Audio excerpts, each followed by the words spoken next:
naturally, you know, when you start selling these things, people buy them, and I even get people calling back and say, I can't get a sound out of that thing.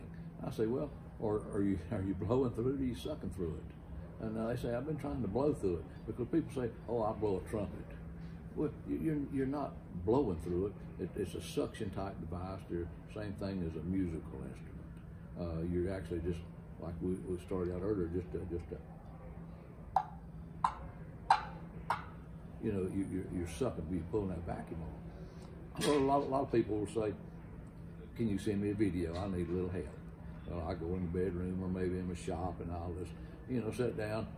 Due to these iPhones and stuff, you can only send about 2 or 3 minutes at a time. So I'll make about a 6-minute video or so, and I'll have to send it to them in three places. And I think one time I even done one and posted on my page on Facebook. You know, people need help on these things, and if anybody's got any of my calls, and you know, I'm glad to help everybody any way I can in doing them. But videos go a long ways. These things that even on the videos, these things that I don't think about because I've been doing it so much. But about back pressure and stuff like that, where you block off part of it to make you pull harder to get the sound you want, and you cup your hands and such as that. But videos are a great learning tool. When I was calling competitively and trying to get good, you start out with a little old video, or the not camcorder, but recorders. You'd record, you know, play it back.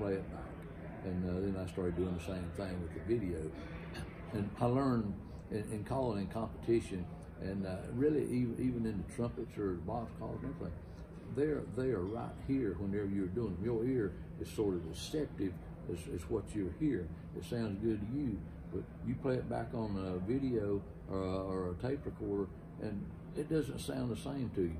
I learned when I was doing in competition, I would lay out calls for each call I wanted to do. And I may have 3 or 4 calls. We'd buy calls, you know, maybe 20 or 30 or 40 at a time, and go through them. Me and my brother and friend Billy O'Daniels, we would lay them out.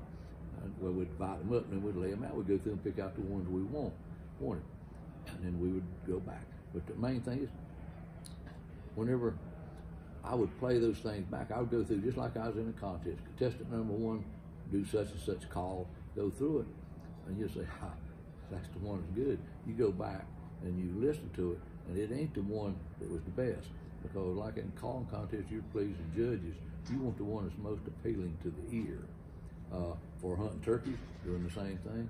You want to get the one that sounds the most like the turkey rhythm, and such as that. So the iPhones and stuff are great tools. I just carry a string, tie mine to the tree. I don't have any tripod or anything. I just put a loop on it, and wrap it around, and walk out through the woods. But I would encourage you to do it. It will certainly make you a better caller to hear yourself, especially as far as rhythm. It's just, you know, you hear so many people, they have good tone, and but they don't have the right.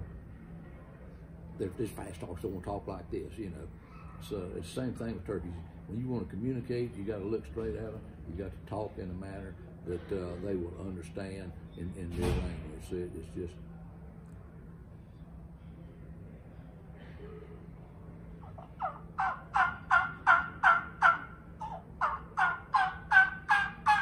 It's not.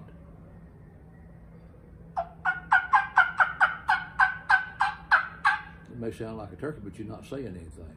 You know, turkeys just don't talk any more than what they have to communicate, and they look straight at the others and talk to them, and that's just the way it is.